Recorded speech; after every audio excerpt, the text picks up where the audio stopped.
नमस्कार. आज श्रावण महिन्यातला शनिवार म्हणजे संपत शनिवार. त्यानिमित्त आपण ऐकणार आहोत कहाणी संपत शनिवारची. ऐका परमेश्वरा शनिदेवा, तुमची कहाणी. आटपाट नगर होतं. तिथं एक गरीब ब्राह्मण राहत होता. त्याला 3 सुना होत्या. पावसाळ्यात तो लवकर उठे, सकाळीच जेवण करी, लेकी सुनांसह शेतावर जाई, धाकट्या सुनेला मात्र घरी ठेवी. त्याप्रमाणे करता करता श्रावण मास आला. पहिल्या शनिवारी ब्राह्मण नित्याप्रमाणे शेतावर गेला. जाताना घरी सुनेला सांगितलं की मुली मुली आज शनिवार आहे, माडीवर जा, घागरी मडक्यात काही दाणे पहा, थोडेसे काढ, दळून त्याच्या भाकरी कर, केने कुरडूची भाजी कर, तेरड्याचं बी वाटून ठेव. सुनेनं बरं म्हटलं. माडीवर गेली, दाणे पाहू लागली. अर्ध्या भाकरीपुरते तेवढेच तिने दळले. त्याच्या लहान लहान भाकरी केल्या, केने कुरडूची भाजी केली, तेरड्या वाटाळ्याचं बी वाटलं. सासू सासऱ्यांची वाट पाहत बसली. इतक्यात तिथे शनिदेव कुष्ट्याच्या रूपानं आले. तिला म्हणाले, बाई बाई, माझं सर्व अंग ठणकत आहे, माझ्या अंगाला तेल लाव, ऊन पाण्यानं मला आंघोळ घाल, काहीतरी खायला दे. तिला त्याची दया आली. बरं म्हणाली. घरात गेली. तेलाचे 4 थेंब घेतले, त्याच्या अंगाला तेल लावलं, वाटलेलं बी लावून ऊन पाण्यानं आंघोळ घातली, भाकरी खाऊ घातली, त्याचा आत्मा थंड केला. तसं कुष्ट्यानं तिला आशीर्वाद दिला. तो काय म्हणाला, तुला काही कमी पडणार नाही. आपलं उष्ट वळचणीला कोचलं व शनिदेव अदृश्य झाले. नंतर काही वेळानं सासू सासरा दीड जावा आल्या. त्यांनी सर्व तयारी उत्तम पाहिली, संतोष पावल्या. आपल्या घरात तर काही नव्हतं व हे कशानं झालं म्हणून आश्चर्य करू लागल्या. दुसऱ्या शनिवारी ब्राह्मणानं दुसऱ्या सुनेला घरी ठेवलं. सगळी माणसं घेऊन शेतावर गेला. इकडं काय मौज झाली. शनिदेवांनी कुष्ट्याचं रूप घेतलं. ब्राह्मणाच्या घरी आले. मागल्यासारखे मला नाहू घाल असं म्हणू लागले. ब्राह्मणाची सून घरी होती. ती त्याच्याशी बोलू लागली, बाबा, आम्ही काय करावं, आमच्याजवळ काही नाही. देव म्हणाले, जे असेल त्यातलंच मला थोडंसं दे.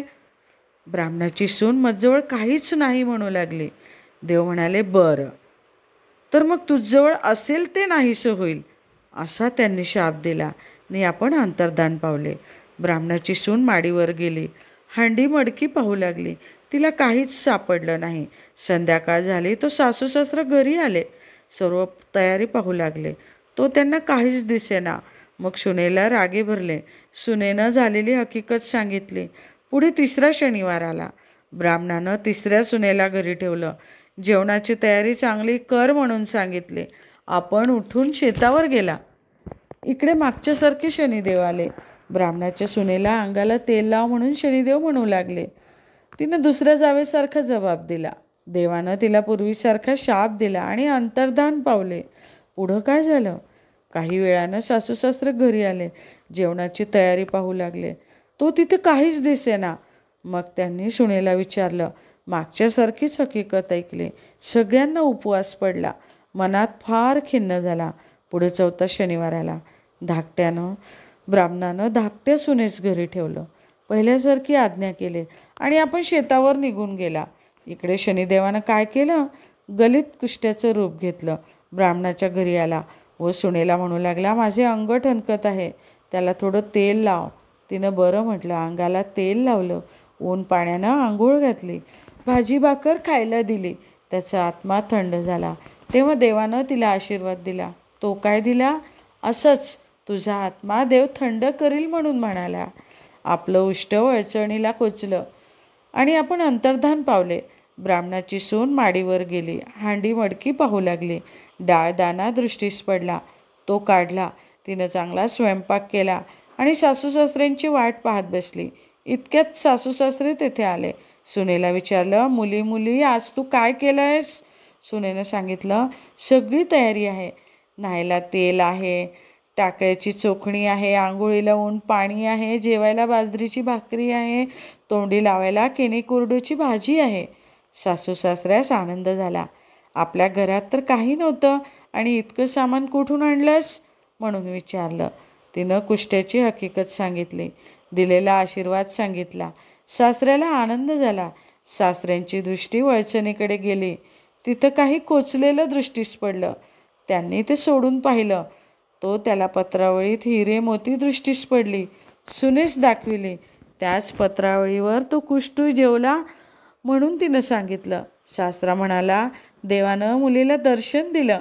पुढे दुसऱ्या सुनांना हकीकत विचारली. त्यांनी तो 2 वेळा आला होता म्हणून सांगितलं. आम्ही त्याला काही दिलं नाही. त्याचा त्याला राग आला. नंतर त्यांनी तुमच्याजवळ असेल तेही नाहीसं होईल असं म्हणून शाप दिला आणि त्याच दिवशी हांड्या मडक्यातील दाणे नाहीसे झाले. म्हणून 2 शनिवार आपणच उपवास पडला. पुढं सासू सासऱ्यांनी शनिदेवाची प्रार्थना केली. मुलीला आशीर्वाद दिला व नेहमी शनिदेवाची प्रार्थना करू लागले. जसा शनिदेव त्यांना प्रसन्न झाला तसं तुम्हा आम्हा हो ही 60 उत्तराची कहाणी 5 उत्तरी सुफळ संपूर्ण.